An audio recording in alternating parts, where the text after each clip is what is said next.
Bonjour YouTube. Alors, bienvenue à ce merveilleux unboxing vidéo. Alors, ce qu'on ouvre aujourd'hui, c'est Prepper Gearbox, qui est un système d'abonnement, si on veut, comme Loot Crate ou Gentleman's Box. Ces affaires-là, c'est qu'on reçoit une boîte par mois. Ça, c'est la boîte de bienvenue.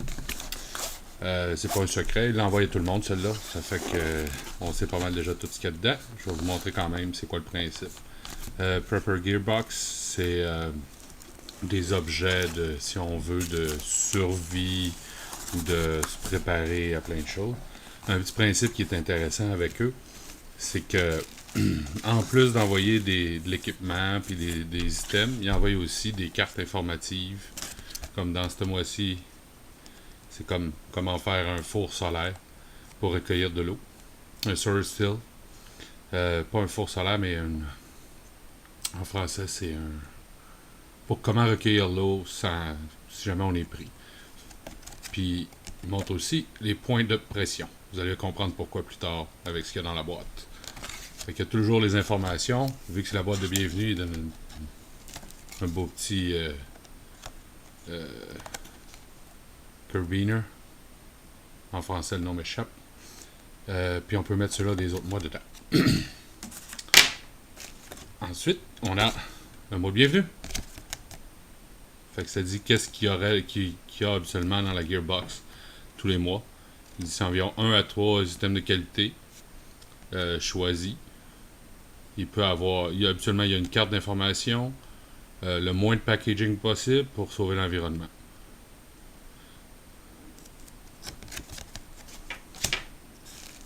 Ça c'est la cheat sheet. Ça dit qu'est-ce qu'il y a dans la boîte et le prix qu'il estime que ça vaut dans le prix au détail, si on veut. Fait que là, on la regardera pas trop parce que on va regarder ce qu'il y a dans la boîte de la place. Alors, on a bubble wrap. C'est le seul packaging qu'il y avait dans la boîte. On va commencer par. Je vous ai dit qu'il y avait une carte pour les points de pression.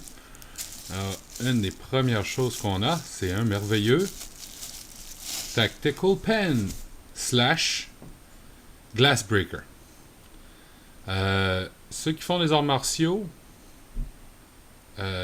connaissent ce que c'est. C'est plein de gens en ont. C'est comme des porte-clés. Tu peux les prendre. Ça, c'est très pointu et très dur. C'est en métal. C'est un crayon. Mais qui peut servir comme outil d'autodéfense pour aller avec la carte, si on veut. La carte des points de pression. Et ça peut aussi servir pour se sortir d'une voiture ou pénétrer dans une voiture qui a un accident en cassant la vitre avec le bout ici. OK? Très, très, très solide. Y a-t-il un nom? Non, il n'y a pas de compagnie. D'après eux, ça vaut à peu près 7$. Et là, qu'est-ce qu'on a ensuite? Un mini briquet qui vient dans une merveilleuse boîte étanche et qu'on peut sceller facilement. Je vais le sortir. Papier sur emballage.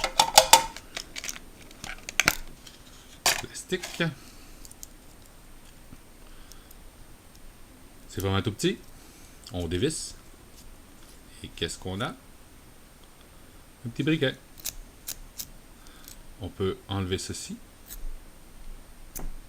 pour remplir avec de l'essence à briquet. Vraiment intéressant côté dimension. C'est vraiment petit. Ça prend pas de place.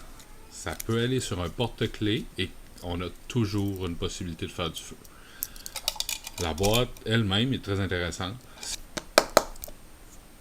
C'est waterproof, étanche et c'est excellent pour un petit kit à feu. On va mettre le briquet dedans.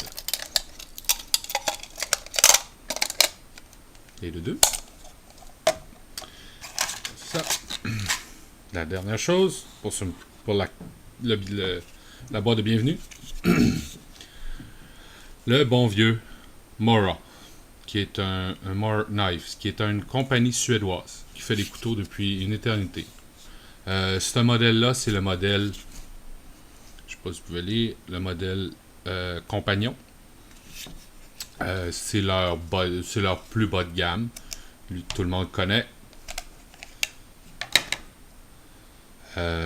Excellent couteau, belle épaisseur, poignée, plastique, caoutchouc si on veut, bonne grip, ça se tient très bien dans la main, super coupant.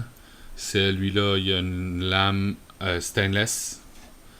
Il y a plusieurs types, mais principalement c'est soit stainless ou lame en carbone. Fait que stainless c'est bien, ça rouille moins vite si on veut, mais ça rouille pareil. Les particularités qu'ils ont, les couteaux Mora, c'est que c'est des half tang, ou la soie, si on veut, la partie à l'intérieur du manche n'est pas jusqu'au bout.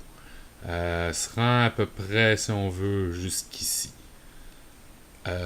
Ces couteaux-là sont très durables. C'est pas à cause que c'est une soie demi-soie, si on veut, que c'est moins durable.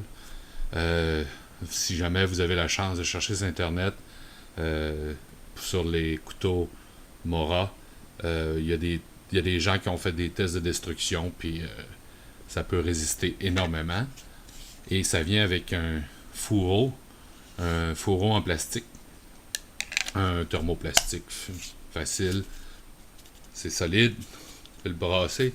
Ce qui est le fun avec ça, c'est un petit clip facile, pas besoin d'enlever la ceinture pour le mettre, ça se clip tout de suite sur la ceinture, ou même encore mieux, dans la poche, après la poche de pantalon.